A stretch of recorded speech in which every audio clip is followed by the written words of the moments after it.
Welcome back to the Steve Champagne Radio Show. Welcome back, Van Halen fans, David Lee Roth fans, Sammy Hagar fans, just Van Halen fans, music fans in general, especially those people that have liked and subscribed to our channel. We truly appreciate that. And that is what we call the I Love Music Army. We invite you to join us, our internet musical global family of friends, where we all talk about music and entertainment. That's what this channel's about. It's an interactive channel where I read every single comment, and I'm looking forward to hearing what you have to say about the subject that we're going to touch on, which is David Lee Roth. I mean, we're going to dive into what could be the biggest calculated power move in rock and roll history. I mean, he just hit the M3 festival stage. It was very successful. He did several things right. A few things wrong, but mostly things that were right.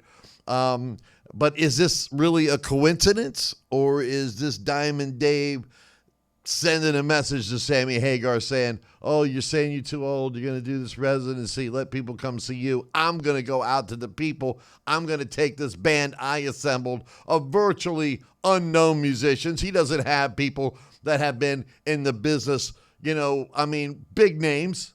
Obviously Michael Anthony, a big Van Halen star, Joe Satriani.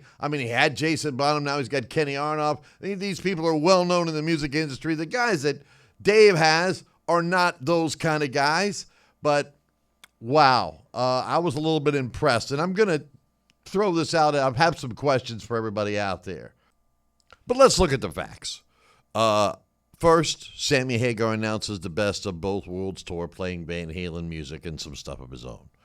Then, David Lee Roth just reappears on the scene with tour dates of his own after swearing he wasn't going to play anymore. 3, the announcement comes right when Hagar is getting maximum publicity. He releases this, song that he wrote with Eddie Van Halen in a dream. Really? We all know this story. Sam and Dave, Dave's in, Sammy's not there. Then Sam comes in and Dave comes in. Back and forth. But let's be real. There's too much history between these two guys. The Sam and Dave tour, which I was at, which I thought was a fantastic show. Of course, both of them were much younger at that point in time. But, the evidence, look at Dave's set list. He didn't play one of his hits. No Yankee Rose, no Just Like Paradise, no Just a Gigolo, no nothing. It was Van Halen. It was like Van Halen showed up, except for he was the only guy left in the band, really. So here's some questions I want to throw at you. Is this Dave just trying to prove he's still the definitive voice of Van Halen? Is this about protecting his legacy? Or is this about money and capitalizing on what Sammy's doing and Alex's book that came out and all the Van Halen buzz that's been going on over here? Now, we know everybody's divided. The true facts really are disputed, but they can't be disputed if you actually research it and look it up.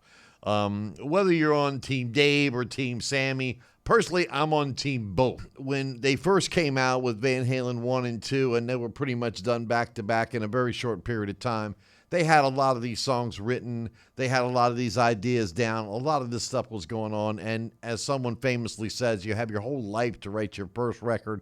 It's what happens after that gets tough, and that's why a lot of bands don't make it past, 3 albums. They got the first one, then they get a second one, and then the third one, and it just goes downhill. Once you get past the third one, if you're still doing great, well, then obviously you're a legendary, or you could be legendary if you have 3 hit albums. But, Sammy has said himself that he did not write the music to these songs, that, these were Eddie's ideas that he was, brought, to him, and then, hey, write some lyrics for this. And then Sam did his best to come up with melodies or whatever and present that back to them, and then they made the song. And that was kind of how it was done with Dave. In Alex Van Halen's book, I think he preferred Dave over Sammy because he said the conflict between Eddie and Dave is what made the band great. And he goes, I still don't, Alex said this now, I still don't understand some of Dave's lyrics and what they actually mean. So if Alex doesn't know what they mean, there's only one person that probably knows, and that's Dave himself. And he is a little eccentric, and he is one of a kind, Diamond David Lee Roth. There's no doubt about that. But let's get back to the question at hand. I mean, what do you think? Do you think this is a calculated move from David Lee Roth? Do you think he's just trying to capitalize on the latest publicity from Van Halen? What do you really think? Or is he just trying to show Sammy, hey, buddy, I'm DLR, I'm Diamond Dave. Obviously, you have two big egos here with Sam and Dave, and it's going to be interesting to see how this plays out. Will Sammy Hagar decide to pop in to one of David Lee Roth's shows? What would happen if that happened? Wow. I don't know. I'm hitting this button, and I invite you to join us right here at the Steve Champagne Radio Show, the I Love Music Army. You love music and entertainment, right? Well, hit that subscribe button, hit that like button. Definitely hit the like button. Share it. We would appreciate it, and we hope to see you the next time from the Steve Champagne Radio Show. Keep the music playing and the good times rolling, baby. We're out. Peace.